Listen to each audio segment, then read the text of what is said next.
Hello, I'm Malcolm Haslett. What's the latest in energy from the sun? Should we continue to rely exclusively from the power grid? And what are governments recommending for the 2050 deadline of carbon neutral? Well, here to pull the plug on all things solar and probably plug them back in again is Finn Peacock. Finn, welcome. We're just saying, I think it's about 6 years since we talked to you last. Wow. I can't believe the time has gone so fast. A lot's happened. Just so people completely understand what your background is, Yep. You didn't come from solar energy to start with. No, by training, I'm a chartered electrical engineer and I've still got the ticket. Right, okay. So if all else fails, you can engineer something for bikes, because I know that's your other passion. Yeah, Bicycles. that's my other passion, tinkering with bikes. Yeah. But yeah, I started out as an electrical engineer, came to Australia in 2002. From the UK. Yep, from where? I was working in Glasgow. I got fired in Glasgow. It was October, it was raining. So I looked at my girlfriend and said, let's get out of here. And we came with a backpack. To somewhere warm and sunny? Oh, with a backpack. Okay. Yeah, came with a backpack, never left. Brilliant. You still with that girlfriend? Yes, we're married. How Happily amazing. married, three Happily children. married, 3 children. Yep. I knew all that. So you came to Australia looking for a sunnier existence, and what happened? Electrical engineer, early 2000s, the only real jobs were in coal. So that was either coal mining, helping them dig the coal out of the ground more efficiently, or coal generation. So making coal-fired power stations cheaper to run, more efficient. So you were standing there one day, you were looking at a heap of coal that was about to go off overseas. Yeah, I was literally in Newcastle at the coal port there looking over, must have been millions of tons of coal. I'm thinking, this is not sustainable, this is not where I want to be. I feel like part of the problem. And luckily... Did you recognise there was a problem then? Yes, so yeah, this was 2006. I mean, just when you work in the coal mines and you work in the power stations, you just see the horrible dust that comes off this coal. And if nothing else, you can see how burning millions of tons of that stuff can't be good for anyone. But I mean, also, you know, global warming was very well established by then as well. And I knew that there were alternative solutions coming through. And in Newcastle, coincidentally, that was where CSIRO have their Energy Technology Centre. So I applied for a job literally over the road from the engineering consultancy I worked at CSIRO, and that's where I learned about solar. Right. So talk to us about solar. How does it work? For those who haven't caught up with the story so far. So solar is actually a miracle. In the last 10 years, the cost of residential solar has come down 95%. And that's because we've learned by installing it, and by the guys making the panels, we've learned by doing, and we've learned how to take the cost out, how to make the production process more efficient, how to use less material, how to do everything more efficiently. And right now, as we speak, residential solar behind the meter in an Australian home is literally the cheapest electricity anywhere in the world. So why is this? Why is it better here than elsewhere? For a number of reasons. One, we have a lot of sun. Yep. So that helps. Number two, we have very efficient solar installers. Now, believe it or not, that is actually due to, it all starts with John Howard. Right. Back in about 2007. He created a thing called the Renewable Energy Target. Cut a long story short, that led to a thing which we call the solar rebate, or the technical term is the STC scheme. The solar rebate, when that started, was for very small solar systems. So that's 1.5 kilowatt systems back in the day. And this was to feed power back into the grid? It was yes, to put them on your roof and then feed power back into the grid and power your own home. Now, it was a political play to kind of appease that side of politics, but it was a runaway success. So that it was very generous. It started off at $8,000 per system. Back in the day, that was a system cost $7,500, so you could literally get a 1.5 kilowatt solar system installed and get a $500 Maya card and not pay any money. So it was very popular. Right. So the installers got very good at installing lots of small solar systems, so they became very efficient. And the retailers became very efficient, and the cost of solar panels, meanwhile, dropped, like I say, 95%. Where do they all come from? Most of them come from China. Right. But they also come from America and from the Philippines and from Singapore and a few other places. So we're here in South Australia and also in Victoria. Are people making them here? There is one solar panel factory that I know of in Australia, and that's in South Australia, in Mawson Lakes. And why haven't we picked that up, do you think? They're doing pretty well. They're one of the largest... Well, they are, but why aren't there more solar manufacturers in Australia generally, a place with so much energy from the sun. Trying to compete with these massive vertically integrated factories in China. Is that going to change, though, with the way the world is at the moment, do you think? I don't think so. I'd like to see it, but I just think these big factories overseas are so efficient, I can't see how we can compete with them. Okay. But we should be, in many ways. Yeah, this company's doing well. It's kind of a boutique, I've got them on my roof. They're very good solar panels. They are much more expensive than the Chinese ones, but there's a really good market for them, but it's not a huge market. Right, I get it. Okay. So you then started to investigate and move into the solar area, and now batteries have become the next big question. Yeah, that's right. So obviously, renewables, although they're very low carbon energy source, the wind doesn't always blow, the sun goes in at night. Mm-hmm. So batteries are coming down in price as well, tremendously. And it's a very, very simple solution. You store the excess renewable energy, the solar and the wind, in huge batteries, and that gets you almost all the way to 100% renewables in Australia. And is there, for the average household, just say of 4 people, how many panels does somebody really need to make that function? I know there's nothing that's really average, but, it's just some sort of idea for a family. A typical family in Adelaide with a 6.6 kilowatt solar system will get close to a $0 bill. Right. If you use a lot of electricity, maybe you've got a pool, then you're probably looking at a 13 kilowatt system. Right. You don't need a battery in South Australia right now to get a $0 bill. There's thousands of people that are doing that just with the solar because they collect a credit when they export their surplus solar to the grid. And that credit is still fairly generous. Right. Although it is decreasing. It's decreased, yes. I remember when I had them put in initially, there was a slight decreasing, but now the issue is if you upgrade those panels, you don't get the same feed-in anymore. Is that the...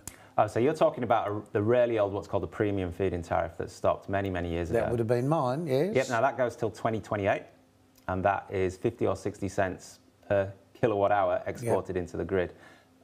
If you upgrade your system, you lose that, and that's finishing up in 2028. But that was actually, most of those people paid a lot of money for their systems and got very small systems. You're right. So you're probably not actually exporting that much for that juicy not really, 50, 60 cents. Yeah. No. So does the average household need a battery? Can you do without the battery? You can do fine without a battery because you can use the grid as a battery. Okay. Oh, I see what you're saying, yes. So why a battery? Why are people now talking more about having batteries? Well, people get batteries for lots of reasons. People get batteries because they like the technology, they like to play with it. That's why I got a battery. People get a battery because it can back up their home and they want to be secure if there's a blackout. So I've had a few blackouts in my suburb, and I've got the only house on the street that's still lit up like a Christmas tree, and it feels great. So that's a lovely feeling. Yes, and then people get one because they want to protect themselves from future price increases.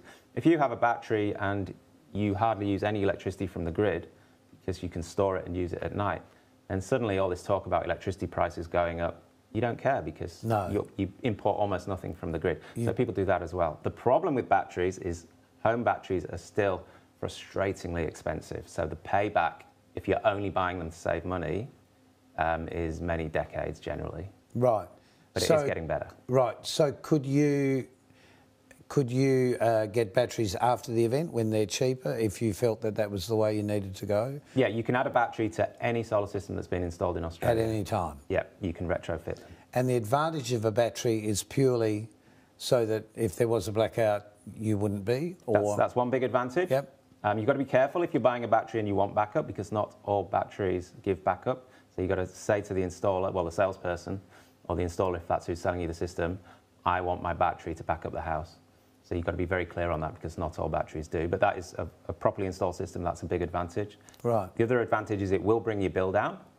The amount it will bring your bill down by, it will probably take decades to pay off the $12,000, $13,000, $14,000 of the battery. Right.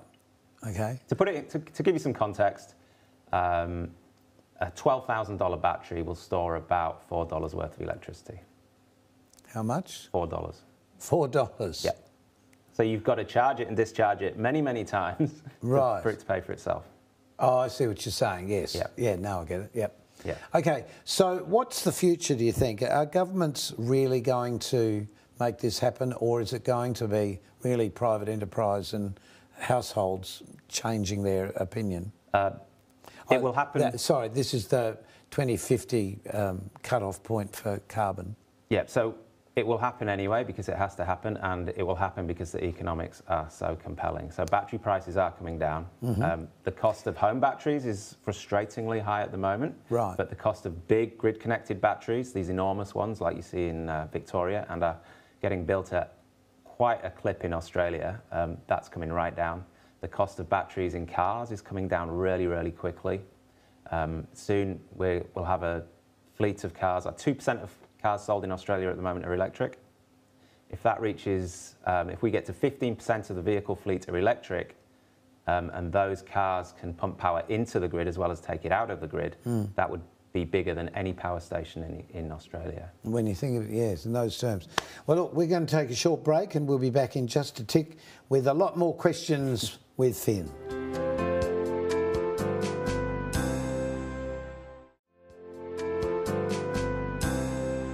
Our special guest is Finn Peacock, and we're talking about all things solar, and really it's eye-opening to all of us, I think, in many ways, because the whole world, I think back to a period of time I was in Egypt and looking at one of the pharaohs, Akhenaten, who believed that the sun was the source of all energy and therefore the one and only true God.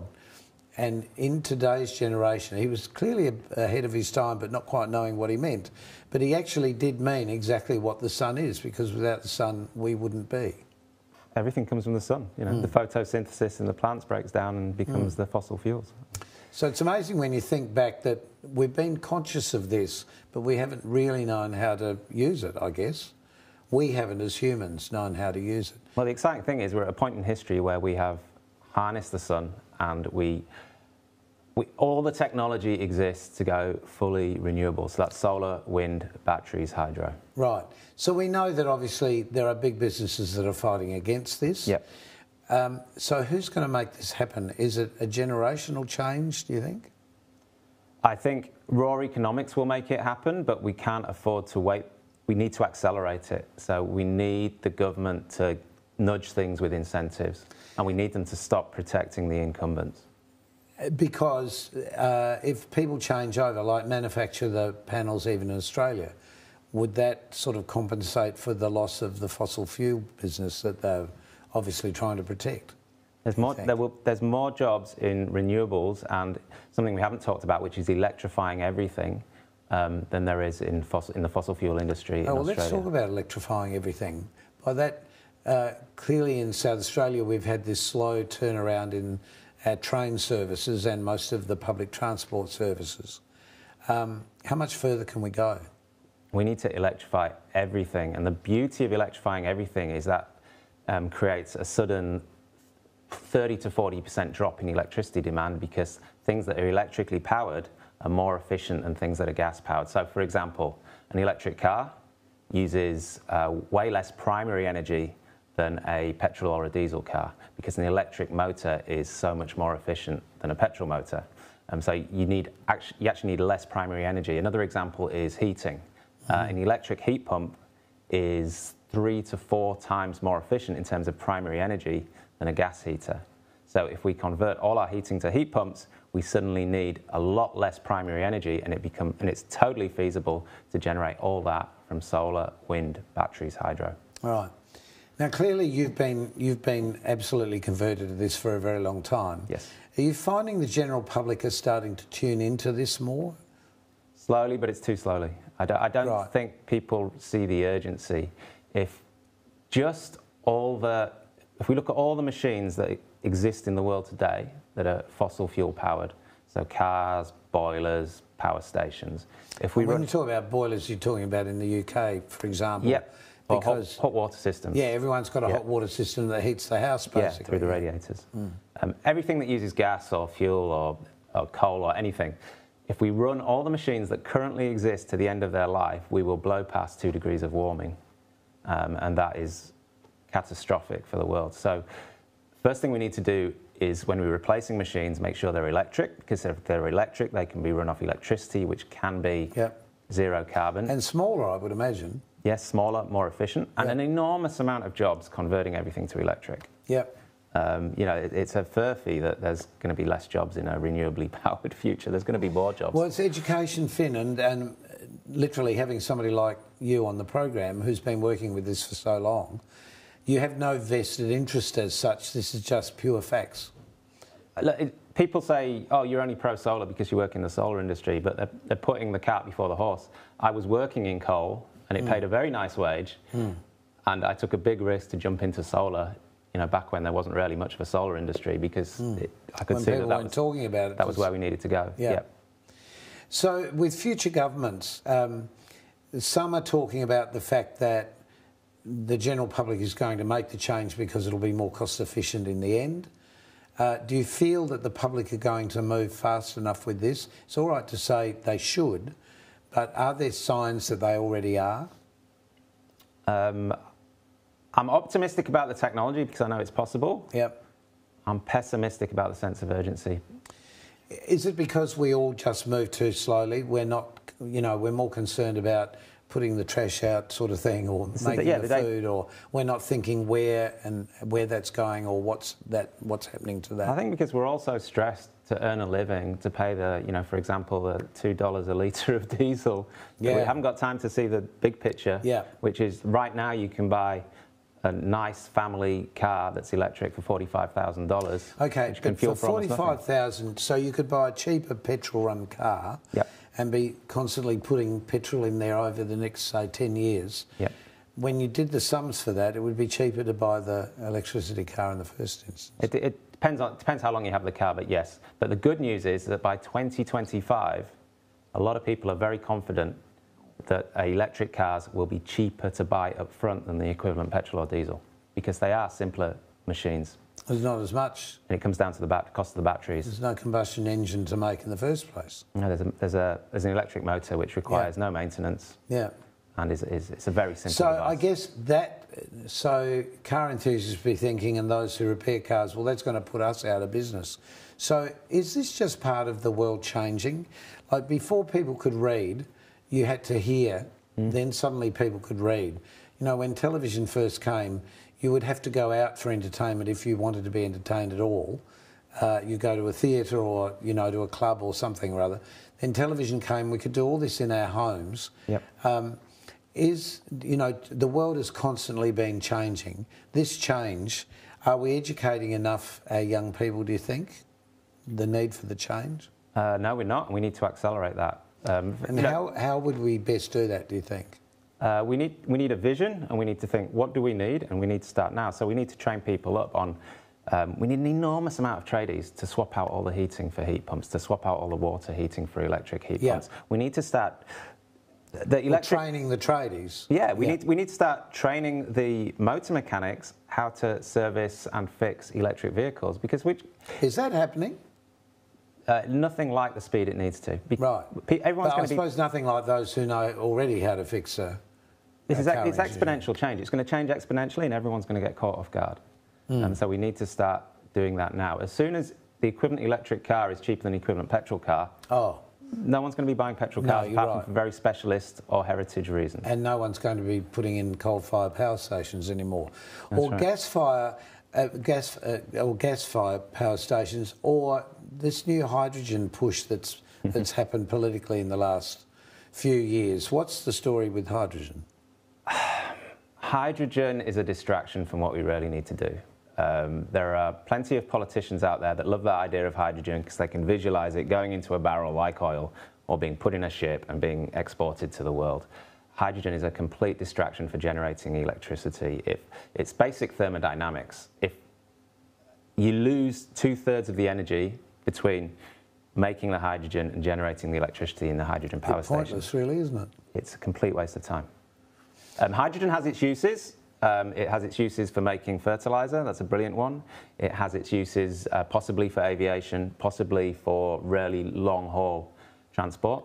But for powering cars, game over, never going to happen. Yeah. The government in South Australia is talking about building a hydrogen power station, which would cost about $1 billion, and will lose 2/3 of the primary energy. And why aren't they listening to people like you more, do you think? Maybe it's too simple. I don't know. Maybe maybe they can't sell it as a big vision. You know, we're going to electrify everything.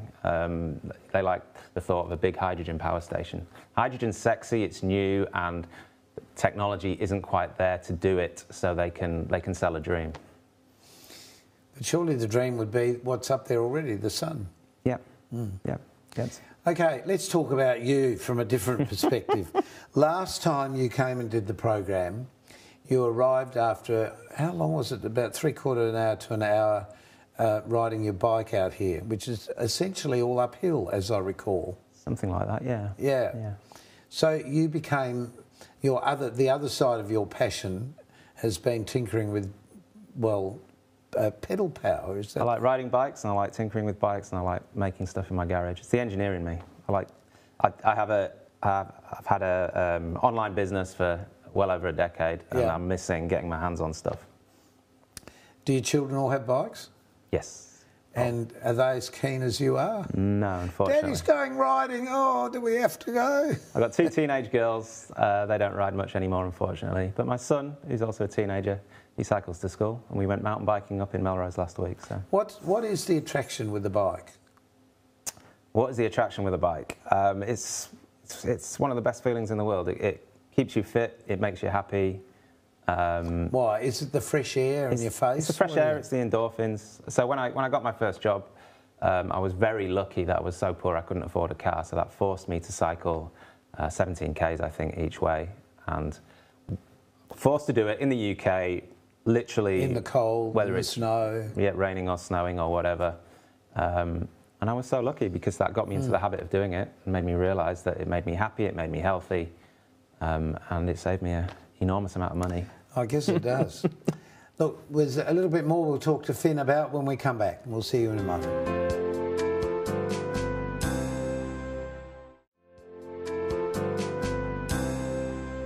We've been talking about everything solar with Finn Peacock.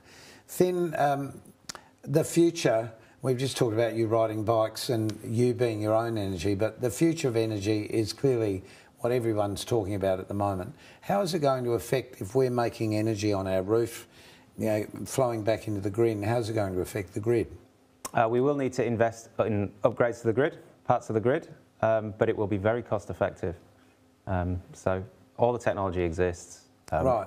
And is this now to store excess power in batteries? Does this happen in South Australia? Yeah, so the amount of battery projects that are happening right now and are proposed I don't mean the ones huge. at home. I mean, like Elon Musk came in and made a big kerfuffle about providing us with batteries here in South Australia. Yeah, so there's a big battery at Jamestown in South Australia, which was the biggest battery in the world, but that was a couple of years ago. Is that going to continue, that sort of battery storage? Yeah, we're building out batteries like that all over Australia. Right. At quite a pace. And is that saving money in the short term as well as long term?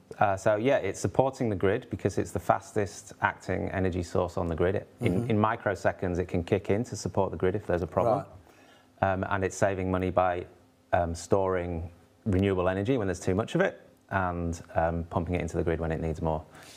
So if, if this doesn't occur, the temperature gets too hot for us to be where we are, what's the long-term outcome for humanity, do you think? Well, parts of the planet, unfortunately, are already on track to become unlivable. Well, I suppose deserts are that in the first place. So yep. Over the millions of years the planet's been revolving around the sun, it's already started to show, I guess. Yeah, or you can live there, but you'll have to start from air-conditioned house to air-conditioned car to air-conditioned house, which is kind of like Darwin in summer anyway. Oh, well, the UAE as well, and the UAE. In Arabia. I mean, without that, and they've got all that sun. Yep. We have to go. Sorry, we have to go. There's so much more to talk with Finn about. Thanks for being with us, Finn. Cheers, Malcolm. So until next time on OurTime, maybe you do need to think more seriously about the solar panels and the batteries. We'll see you soon.